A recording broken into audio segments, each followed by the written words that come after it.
Hey everybody, this is PJ Riley from Lancaster Archery here in our Techno Hunt booth today. Awesome day. We wanted to tell you about the brand new flagship Hoyt hunting bows. There's many different lengths of bows that we have here, but the basics are the carbon, the RX-5, and the aluminums are the Ventums. Awesome shooting bows from Hoyt that have a ton of new technology this year. We got new cams, new cable connection systems. You'll notice there, no yokes. That's new for Hoyt. They've got these new stabilizer positions down here, down low. All of this new technology that they put into this have been done for the shooting experience. These are some of the nicest shooting Hoyt bows that I have shot in a long time. Hands down, the RX-5, this is the least vibration that I have ever felt in shooting a carbon bow. So that was awesome. The Ventum, equally vibration free, but that's thanks to the engineering that Hoyt did. We'll tell you all about that. But before we get into those details, let's take a look at the specs for these new bows. The Hoyt RX-5 measures 30 inches axle to axle.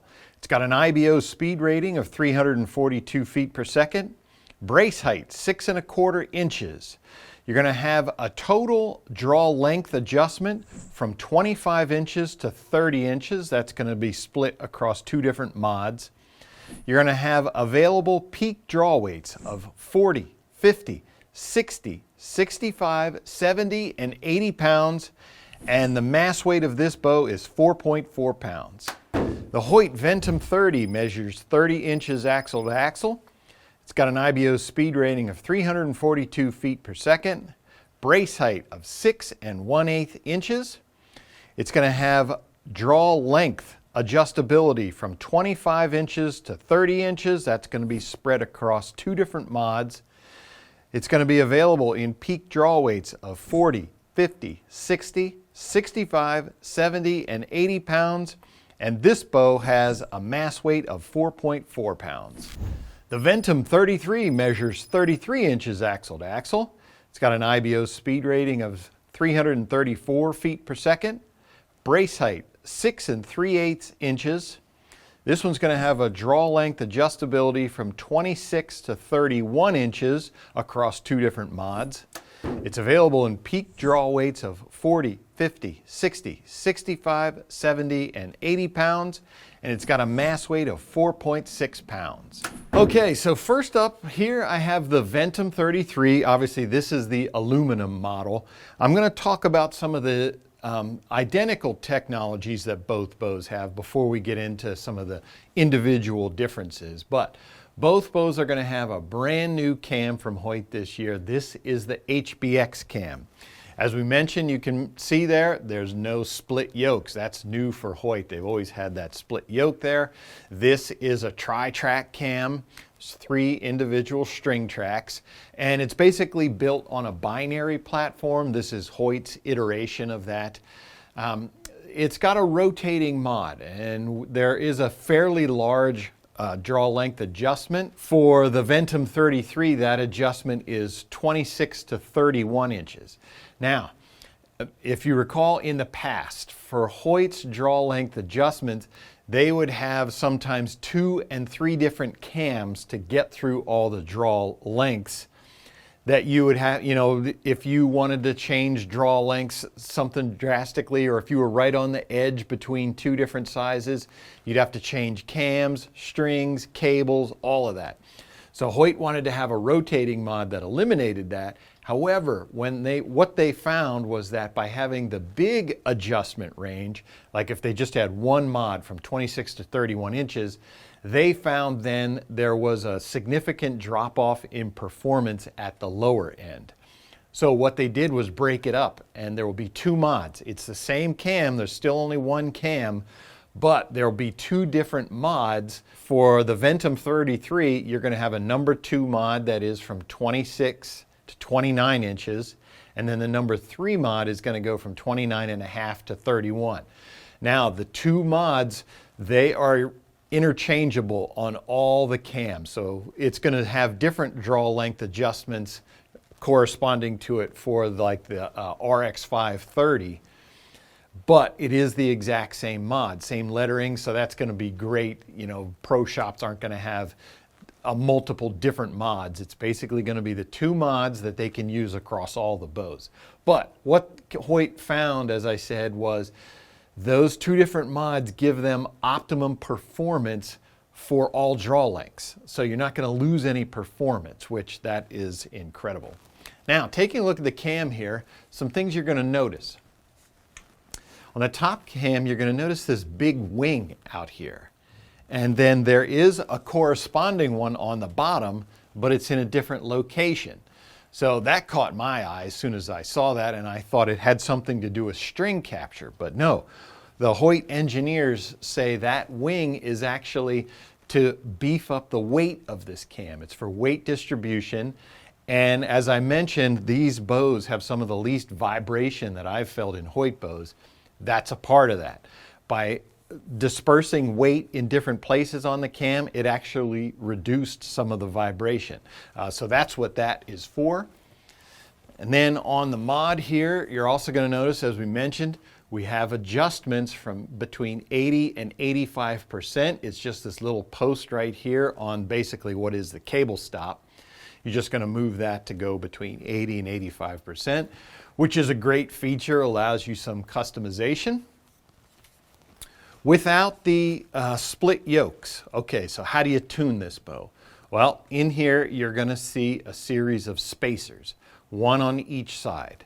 There are a total of 4 different spacers that Hoyt will be making that will maintain the correct spacing of between the limbs for your cam.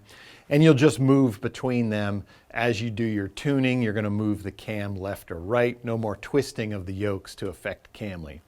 It's a simple process to swap out those spacers. You're just going to take out the axle, remove a spacer, put another one in, things like that. So that's a great feature, but you know, again, it allowed them to do away with the split yokes. So something else you're going to see on both bows is this device right here. Hoyt calls this the short stop. It is a little 2-inch stabilizer. And these come with every bow. So you're going to get that. It's got is basically a 2-inch stabilizer. You can see in the center here, we've got a lot of dampening material.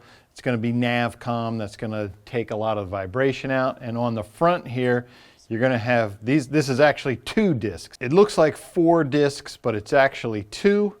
And each one of these weighs about 3/4 of an ounce. What's noticeable is the position of it. So you're still going to have your standard stabilizer bushing right under the grip. This is another one down low. And so this does a couple things, Hoyt found. First off, you can see the distance that this comes out. Basically, this 2-inch stabilizer is the equivalent of a 7-inch stabilizer in the standard hole. So that allowed them to reduce a lot of weight. You get the benefits of a 7-inch stabilizer in 2 inches. So that's great. So what they found by lowering this is, as you can imagine, it lowers the center of gravity, just makes the bow sit up really nice.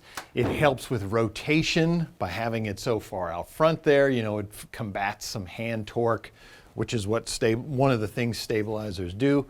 So it just helped them get this bow to feel, sit up nice and straight for you while you're shooting. Something else you're going to see on both bows are these holes down here. This is what will allow you to use the SL stabilizer mount. That's what Hoyt introduced earlier this fall. This is going to be for your sidebar mount. You can notice on the aluminum here, there is no bushing in the back for a side rod. If you want to have one, you can use that Hoyt SL mount and mount your side rod back there. And Hoyt positioned that. So they positioned that specifically with Western hunters in mind. All right, some other things that both bows have is you're going to have your dovetail on the back of the riser here that allows you to mount and integrate rest. Something else that we haven't seen before, you're going to notice these 2 threaded holes right here On the front of the riser, that's going to be a brand new sight mount. There's a Picatinny rail system that you would screw in there, and it will allow you to mount a sight. Fuse, which makes a lot of the accessories for Hoyt bows, they have a sight that will work with that. Trueball and Excel, they came out with a new sight as well. HHA, Spot Hog, they're expected to come out with sights that will mount directly to the front of the riser there. Basically, that's going to eliminate all of this mass over here. Hoyt says it will allow some archers to cut like 4 ounces of weight, because the sights are not going to have any of this on the side there. So all of this is in their weight reduction process there, but that's kind of a cool system for mounting a sight. We don't have one yet, so we don't have one mounted on here. Hoyt has made their limb pockets this year a little more rigid. They've added some spacers in here, and what they're trying to do is, what they found is this bow here is a 70-pound bow. So once you start backing out the limbs, they found that like this, a 70-pound bow shooting at 63 or 64 pounds, there was some excess vibration caused once the limbs got away from the pocket. So they made things more rigid inside here to hold that in place to reduce that vibration. So that's an added feature new to these bows this year. All of the built-in vibration. You got your limb dampeners down here. You've got these dampeners as well. All of these are new. They are geared towards the vibration that these bows generate. In other words, they tuned them. They figured out what kind of dampening they needed specific to these bows, and they are built in. So you'll notice these look a little bit different than they have in years past. The roller guard. This is a new roller guard for Hoyt this year. In the past, they had 2 separated wheels. Well, because of the angle of these cables, Hoyt found that they could get away with having, it's basically 1 wheel with 2 different string channels in it. But just a great roller wheel that they have in there for your cables. Slides really nice. And with one, it's more compact. Again, cutting a little bit of weight. For the aluminum bow specifically, you're going to notice there's a couple more cutouts in the riser. The riser is actually a little bit beefier this year, a little bit wider.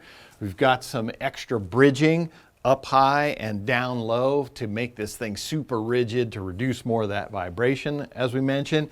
And what's cool is the surfaces are flat on the front here. So there's several accessories available on the market that require you to mount things to the front of the riser, whether it's a sweet spot or it's a sensor for an electronic rangefinder built into your sight.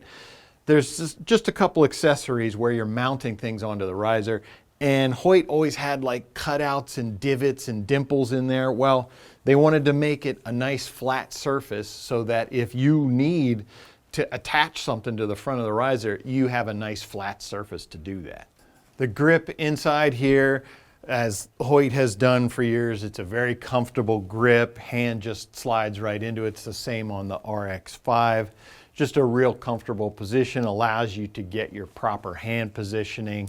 Good angle there, nice grip from Hoyt again this year. So the aluminum, the Ventum 33, that's the bow that I set up and shot. This thing shot really nice. It was super dead in the hand. Sometimes in the past, even with the aluminum Hoyts, you just feel a little bit of thump at the shot. There's none of that. They have absolutely killed the vibration. 33-inch bow, I like that size of bow. It aims nice for me. The whole shot process with this bow just was really nice. It was a great bow to shoot.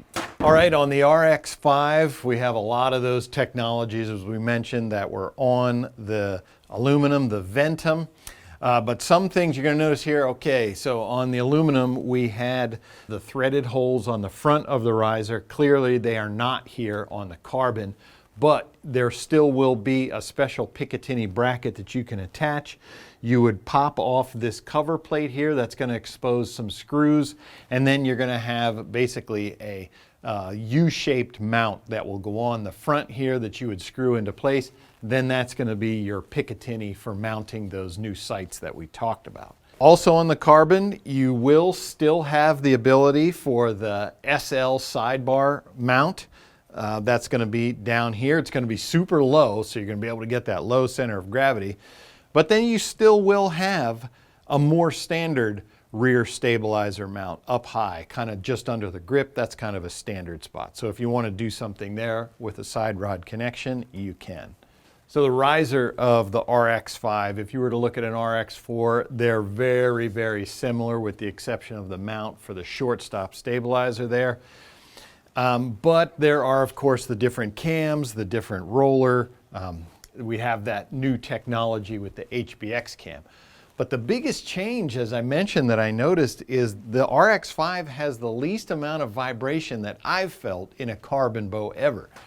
Now, I have owned the Carbon Spider in the past, Carbon Spider 34, so, you know, you would feel some vibration. It wasn't terrible or anything, but that's what I noticed in going to the RX-5. There was zero hand shock. It was really nice to shoot, and since the riser is so similar, that was all done through the different things they did to reduce vibrations with the cams, with the dampening, with the shortstop, all that stuff just combined to really kill the vibration. And so this is a super nice carbon bow at the shot. It holds nice, it shoots nice, the whole shooting experience is nice. So draw cycle, let's talk about that. With the HBX cam, what I noticed was a little bit of a deeper valley at the back end. In the past, I felt like some of the Hoyt bows want to pull my shoulder forward. They're a little bit more aggressive. Maybe there's not as much relaxation at the back end. With the HBX cam, that is noticeably different. It is very comfortable at the back. I don't feel like I have to constantly be pulling, that it's going to jerk my shoulder forward. It feels nice and comfortable. I was shooting it in the 85% let off position. So just really nice on that back end. The whole draw cycle is very smooth, typical of a Hoyt. You know, you exert a little bit of pressure at the front, then you have the hump to get over that's not too high. You don't feel like you're really struggling, and then you just settle into that back wall. The cable stop, when it comes around, it is a nice solid back wall, but there is a little bit of give if that's how you like to activate your shot. If you like to pull through a little bit, you do have that give, so it's not a dead stop, but it is a solid stop. It doesn't feel real spongy. So it's just a real nice draw cycle. The speeds of these bows are incredible, as we mentioned, for the RX-5, 342. 334 for the Ventum 33. So these bows are spitting them out. And a lot of times when you get that high speed, there is some sacrifice somewhere in the shooting experience. I sure didn't notice any. This thing spits those arrows out fast, and yet it is a comfortable shooting experience. As for the tuning side of it, when I took both of these out of the box, all I did was center shot with the rest, and both of them shot bullet holes. So I didn't have to play with the spacers. I'm sure there are going to be situations where people have to swap out the spacers. But the way these came in the box for me, it was just adjusting my center shot at the rest, and they tuned perfectly. Took me basically no time at all to set these up. All right, so that is the Hoyt 2021 hunting flagship. You've got the RX-5 and you've got the Ventum series bows. Excellent new bows from Hoyt this year that we're glad to carry here at Lancaster Archery. If you like this video, give us a thumbs up. If you want to see more videos like it, subscribe to our YouTube channel. Don't forget to click that bell to get notifications whenever we put out new videos. And as always, if you have any questions, you can visit us at lancasterarchery.com.